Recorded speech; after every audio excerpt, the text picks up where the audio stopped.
7:20 in the morning. I'm just leaving the Kirkfield Lift Lock. A little chilly night, but very peaceful. It ended up I was the only person at the entire lock. So today is going to be overcast and sunshine and a mixed bag. This afternoon there's thunderstorms in the forecast. I'm at 49% state of charge, so I can't be totally relying on my battery bank today. I need some charging. So today's going to be a shorter day. I'm going to get to Fenelon Falls, which is about 3 hours away if I travel at 6 kilometers an hour. So it's only 25 kilometers basically. So that's the plan. This is a go slow day, and try and let the batteries recover somewhat, because tomorrow, and I could try it today if thunderstorms weren't in the forecast, I would try it today to get to Bob Cajun, which is a further 24 kilometers. But there's a northeast wind going to be coming up by the afternoon, and then changing to an easterly wind. A good part of Sturgeon Lake is going in that northeast direction, and I would be going right into a headwind with thunderstorms in the forecast. Battery bank is low, no sun, not a good combination. So got to get to Fenelon Falls and then recheck the weather and how everything is charging. So on a nice calm day, I'm going into a slight breeze, but right now I'm going at 6.2 kilometers an hour and only drawing like 355 to 360 watts. So that could take me a long way. So that's how I play with the battery charge. Just drop the speed, drop the power usage, and hopefully the sun will do some charging.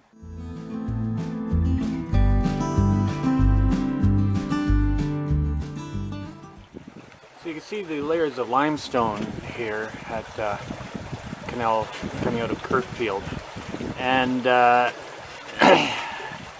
earlier the other day, like when I was up in the lakes up by Trent Severn, that whole area, it's all granite.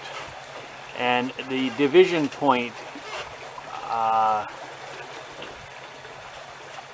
seems to be right where you cross the Severn River, pretty much at Couchiching. We always use that as a marking point when we were going up as a kid, going up the 400 to Bracebridge.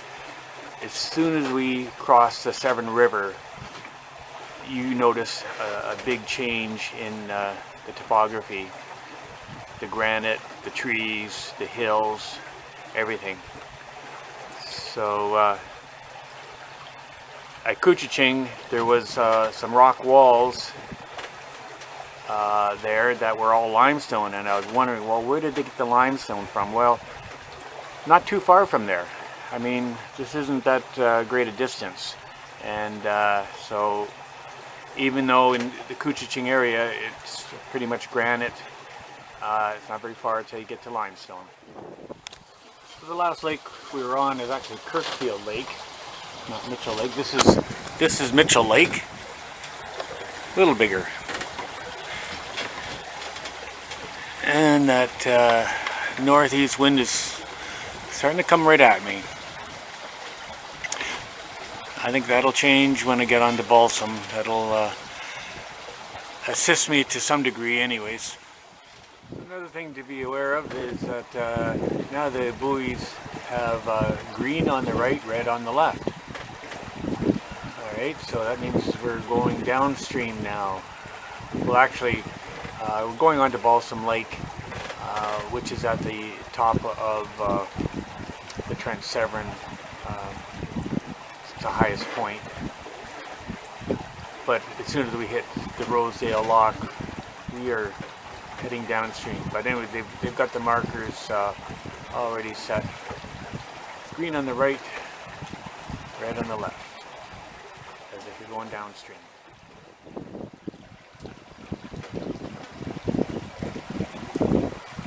The blue heron is sitting on the sign.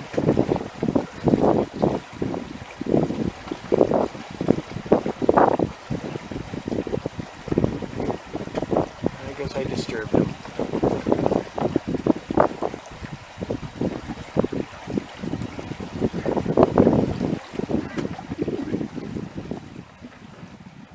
To Balsam Lake, I've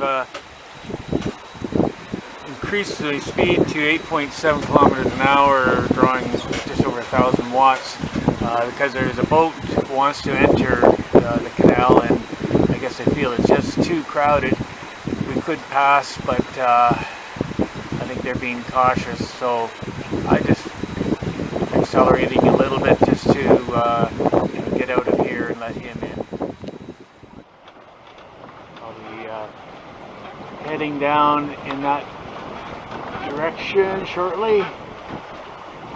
The green buoy is just up here, just ahead, and then I will be turning, that's more in a southwest direction. So the wind should, might help me.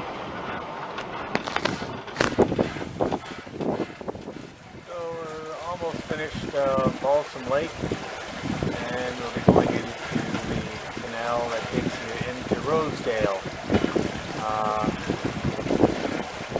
Going to continue on after Rosedale and go to Fenelon Falls, which is about another 5.5–6 kilometers past Rosedale. The sun has been peeking out a bit, enough to produce some power, but not a lot. I think today will be a short day. Go to Fenelon Falls and stay there for the night. Unless the weather changes dramatically, but I don't think it will.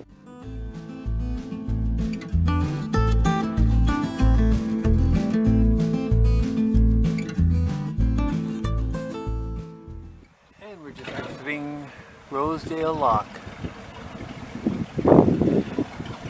Fenelon Falls will be next, about 6K, and probably stay the night there.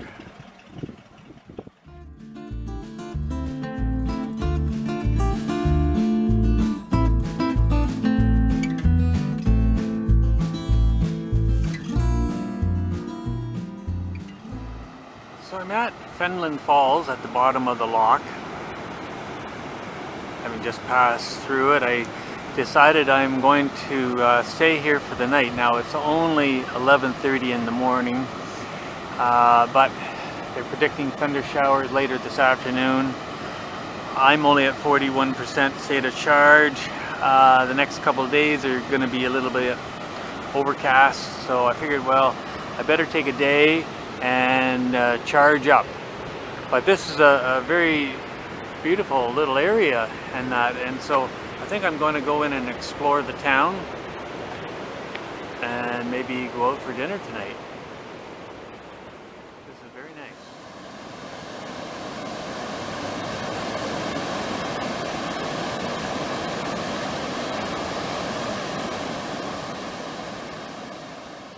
So this is a Fenelon Falls memorial to World War I, II, and the Korean War. So I thought it would be appropriate taking a shot since I'm now reading the book The Longest Day. Something that we shouldn't forget. This is the main drag in Fenelon Falls. I think it's the main drag. Just walking around, seeing what's here. Lotus Indian Bistro.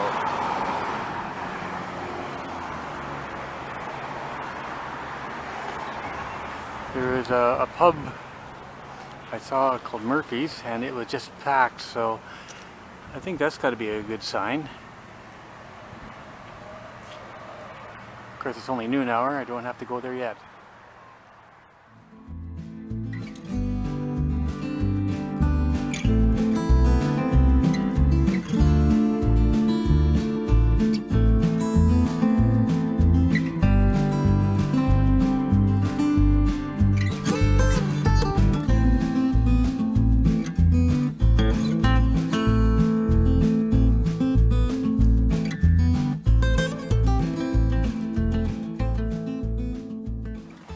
Choice in staying at Fenelon Falls. It's 1 o'clock and it just started to pour.